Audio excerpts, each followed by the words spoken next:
Hello students, on the behalf of GTU Studies, myself Professor Vishal Patel and our special character Gattubai, welcome all of you in this video. આ video છે GTU syllabus related, એટલે કે જેમણે પણ first સેમમાં admission લીધું છે એમને કઈ વેબસાઇટ ઉપરથી એમને કેટલા સબ્જેક્ટ કે સિલેબસ શું હોય છે એ જાણવું હોય તો કેવી રીતે જાણવું, અથવા એ વેબસાઇટ તો તમને મળી જશે પણ એમાં યર જે પૂછે છે યરમાં ઘણા બધા દેખાડે છે તો કયા સિલેક્ટ કરવા આ બધી વસ્તુ આપણે જોશું. પણ એમાં આજે સ્પેશિયલી આ વિડીયોમાં first semester diploma IT information and ટેકનોલોજીમાં GTU અંડર જેણે એડમિશન લીધું છે એમને કેટલા સબ્જેક્ટ આવશે, કેટલા માર્ક્સનો એ સબ્જેક્ટ હશે એ આપણે જોઈશું. પણ એ પહેલાં હજી પણ તમે ચેનલ સબસ્ક્રાઈબ ના કરી હોય તો સબસ્ક્રાઈબ કરી લેજો, બેલ આઇકોનને પ્રેસ કરી દો જેથી કરીને 3 વર્ષ દરમિયાન આવા કામમાં આવતા વિડીયોઝ છે એની અપડેટ દરેક મળતી રહે. જો તમે ઇન્સ્ટા ફોલો કરતા હો તો એમાં પણ તમને અપડેટ મળતી રહેશે, એ ફોલો કરી શકો છો. અથવા જે ડાયરેક્ટલી તમારે કોઈ ક્વેરી હોય ને મેસેજ કરીને પૂછી શકો છો. વોટ્સએપ નંબર છે એ હું તમને હમણાં લાસ્ટમાં શેર કરી દઉં છું, ડિસ્ક્રિપ્શનમાં પણ આપેલો છે, અથવા QR કોડ આપી દઉં જેનાથી પણ તમે અમારા સાથે કોન્ટેક્ટ કરી શકશો. અને ફર્સ્ટ સેમેસ્ટર આઈટીનું વોટ્સએપ ગ્રુપ પણ છે, તેમાં જોઈન થઈને તમે બધી જ માહિતી જે આવવાની છે 3 વર્ષ દરમિયાન એ મેળવી શકો છો. તો હવે આપણે એ વિડીયો જોઈએ. તમને જે ડિસ્ક્રિપ્શનમાં લિંક આપી છે એના ઉપર ક્લિક કરશો એટલે આ રીતનું પેજ ખુલશે, અથવા તમે કોઈ પણ GTU સિલેબસ લખશો ને એના ઉપર ક્લિક કરશો, લિંક ખોલશો એટલે આ રીતે ટીચિંગ સ્કીમ અથવા ડિટેલ સિલેબસ છે એ ખુલશે, જેમાં તમને GTU અંડર ચાલતા દરેક કોર્સિસના નામ મળશે. એમાં આપણે અત્યારે જે જોવાનું છે એ છે ખાસ આ DI શોર્ટ ફોર્મમાં, ફૂલ ફોર્મ જોવો તો ડિપ્લોમા ઇન એન્જિનિયરિંગ. એના ઉપર ક્લિક કરીએ એટલે તમને ડિપ્લોમા ઇન એન્જિનિયરિંગનો સિલેબસ છે એ જોવા માટેનું એક નવી ટેબ ખુલ્લી જશે, જેમાં ડિપ્લોમા અહીંયા સિલેક્ટેડ હશે. ફરી અહીંયા ક્લિક કરશો ઘણું બધું આવશે, આપણે ડિપ્લોમા સિલેક્ટ કરેલું છે. એકેડેમિક યર, અહીંયા બધાને બહુ ક્વેશ્ચન આવે છે કે આમાં કયું યર સિલેક્ટ કરવું, તો ઘણી બધા વર્ષે ઘણા બધા સિલેબસ અપડેટ થતા હોય છે. તો આપણે ડિપ્લોમાનો જે લાસ્ટ મોસ્ટ અપડેટેડ સિલેબસ જોવો હોય, જેના પછી કોઈ અપડેટ નથી થયો, તો તમારે અહીંયા 2021-22 સિલેક્ટ કરવાનું છે. તમે કોઈ પણ સેમમાં હો ડિપ્લોમામાં તો 2021-22 સિલેક્ટ કરવાનું છે. પછી તમારે કઈ બ્રાન્ચનો, તો આપણે આજે આઈટી વિશે સમજવું છે એટલે અહીંયા 16 નંબર ઇન્ફોર્મેશન ટેકનોલોજી છે એનો નંબર છે એ આપણે સિલેક્ટ કરી લઈએ. સેમ 1નું અત્યારે જોવું છે તો સેમ 1 સિલેક્ટ કરી લઈએ. એની સિવાય આ સબ્જેક્ટ કોડ કે એન્ટર સબ્જેક્ટ નેમમાં કશું તમારે એન્ટર કરવાની જરૂર નથી.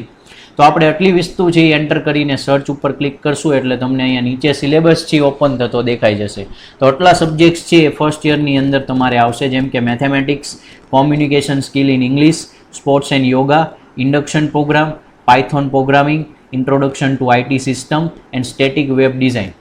આમ જુઓ તો તમને અહીંયા નંબર ઓફ સબ્જેક્ટ 7 દેખાશે. આપણી પાસે ઓલમોસ્ટ ભણવા માટે 4 થી 5 જ મહિના હોય, એમાં આટલા બધા સબ્જેક્ટ કેમ કવર કરવા, તો બીવાની કે ડરવાની જરૂર નથી.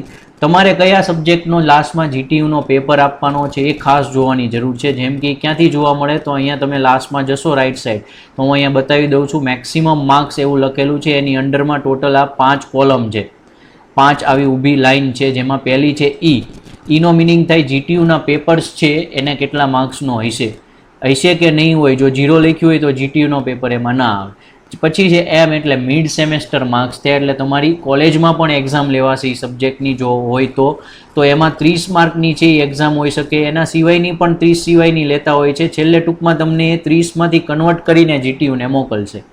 પછી I આવે છે એટલે કે ઇન્ટરનલ કમ્પોનન્ટ થયો, સબમિશન તમને આપશે સબ્જેક્ટની અંદર તમને જેમાં માર્ક્સ એલોટ કરેલા છે જે સબ્જેક્ટમાં, એમાં તમને લખવાનું આપશે. એ તમારે લખીને કે કોઈ એક્ટિવિટી કે કંઈ પ્રેઝન્ટેશન આપે તો એ ફોર્મમાં પ્રિપેર કરી ફેકલ્ટીને સબમિટ કરાવવાનું રહેશે, જેમાં માર્ક્સ જે હોય એમાંથી એ તમને આપશે. એવું જ તે જે તમને આખા સેમેસ્ટરમાં ભણાવવામાં આવ્યું છે અથવા તો તમને જે લખવામાં આપ્યું છે એને રિલેટેડ તમને પછી છેલ્લે ઓરલ એક્ઝામ, મૌખિક પરીક્ષા એટલે કે વાયવા તમારા લેશે. જે પણ માર્ક્સ લખ્યા હોય એમાંથી એ પછી માર્ક મૂકીને GTUને મોકલશે.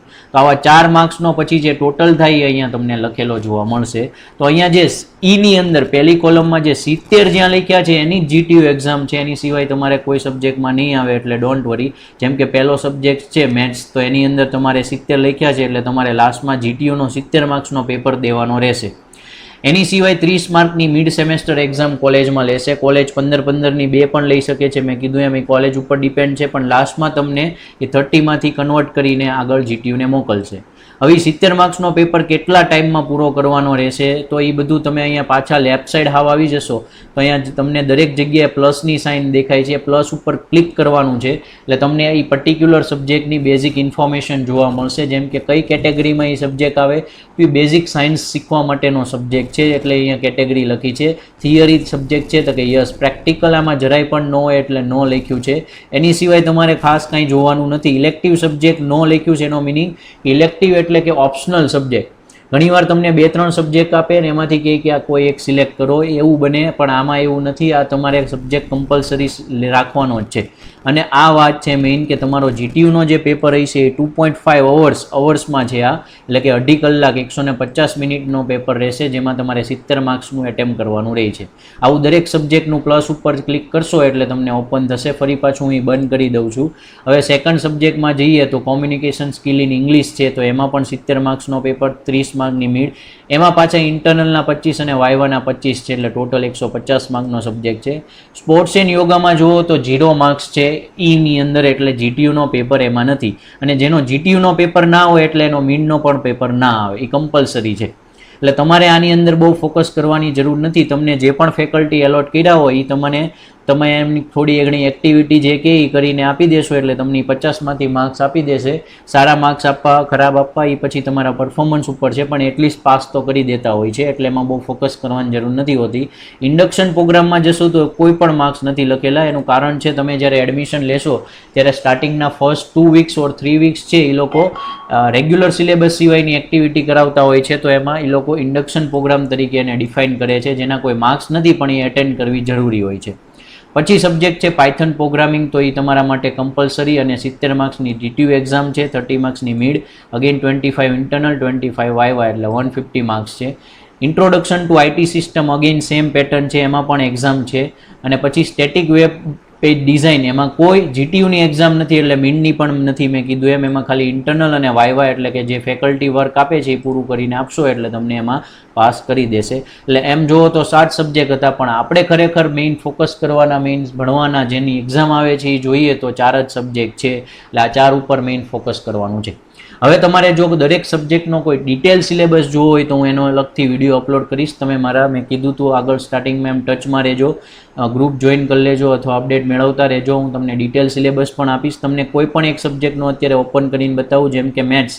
અહીંયા જેટલા બ્લુ લેટર્સમાં લખ્યા છે એ બધામાં અંડરલાઇન પણ છે, એમાં કોઈ પણ ઉપર ક્લિક કરશો એટલે એનો ડિટેલ સિલેબસ ખુલશે. જેમ કે મેથ્સ ઉપર જઈએ તો નવી ટેબમાં એનો ડિટેલ સિલેબસ ઓપન થશે. આ જે એની કઈ કઈ બ્રાન્ચમાં આ સબ્જેક્ટ આવે છે તો કે મેથ્સ તો જરૂરી છે, એટલે બધી જ બ્રાન્ચમાં એ ઓફર કરતા હોય છે. તમારે મેઇન જોવાનું છે એ આ છે પહેલાં તો કે પર વીક છે એના કેટલા લેક્ચર કે કેટલી લેબ આવે. તો આ જે એલ અને ટી લખ્યું છે, પહેલાં એલ એટલે લેક્ચર અને ટી એટલે ટ્યુટોરિયલ, એટલે લેક્ચરના ફોર્મમાં આપશે. એમાં 3 લેક્ચર, 1 ટ્યુટોરિયલ, એટલે અઠવાડિયામાં 1 વીકમાં 4 લેક્ચર તમારે 4 કલાકથી મેથ્સના ટાઈમ ટેબલમાં રાખેલા છે, તમે જોઈ શકો છો. પ્રેક્ટિકલ જે 2 કલાકની લેબમાં આવે, પણ અહીંયા ડેશ છે એટલે એને કોઈ 2 કલાકની લેબ આપવામાં આવી નહીં હોય. અને આ મેં કીધું તો એમ 30 ને 70 જે માર્ક્સ છે, ટોટલ 100 માર્ક્સનો પેપર રહેશે. પ્રેક્ટિકલ આઉટકમ્સની કાંઈ તમારે નથી જોવાનું, હું તમને ડિટેલમાં પછી સમજાવીશ. મેં કીધું એમ તમે અહીંયા તમારો મેઇન સિલેબસ આ થશે, યુનિટ 1, 2, 3, 4, 5 જે લખ્યું છે એ, અને કયા ચેપ્ટરનું કેટલું વેઇટેજ છે 70માંથી જીટીયુના પેપરમાં રહેતું હોય. આ એવરેજ ફિક્સ નથી હોતું, પણ એવરેજ એ લોકો આપતા હોય છે, તો આટલા માર્ક્સનું લગભગ વેઇટેજ રહેતું હોય છે. જે તમે મેં કીધું એમ ડિટેલ સિલેબસ જોજો ત્યારે તમને આઈડિયા આવી જશે. તો આઈ થિંક તમને આ છે એ સિલેબસ ઓવરઓલ તમને આઈડિયા આવી ગયો હોય છે. તો તમને જે સિલેબસની વિશે જે હતી એ બધું સમજાણું હોય છે. હવે એને રિલેટેડ કે કોઈ પણ બીજો કોઈ પ્રોબ્લેમ કે ક્વેરી હોય તો મેં કીધું પહેલાં એમ કે ઇન્સ્ટાગ્રામ પેજ પર જણાવી શકો છો, અથવા બેસ્ટ વે છે કે તમે વોટ્સએપ નંબર નોટ ડાઉન કરી લો, એમાં ડાયરેક્ટલી વોટ્સએપ કરી શકો છો, અથવા એને મેસેજ કરશો તો હું તમને એમના ગ્રુપમાં પણ જોઈન કરાવી દઈશ. ફેસબુક ગ્રુપ પણ છે. અને લાસ્ટમાં જો તમે ક્યાંય ના મળે તો તમે જે પણ વિડીયો જોઈ રહ્યા છો એમાં કમેન્ટ આપશો તો એ કમેન્ટ થ્રુ પણ અમે તમારી ક્વેરી સોલ્વ કરી આપશું. અથવા જો તમે પર્સનલી પણ એ તમને મળીને ક્વેરી સોલ્વ કરી શકો છો. અમે અવેલેબલ છીએ ભાવનગરની અંદર. આઈ થિંક તમને આ વિડીયો છે એ કામમાં આવ્યો હોય છે. તો ગટ્ટુભાઈ પણ કહી રહ્યા છે એ પ્રમાણે વિડીયોને લાઇક કરો, શેર કરો એન્ડ સબસ્ક્રાઈબ કરો GTU studies channel. Thank you.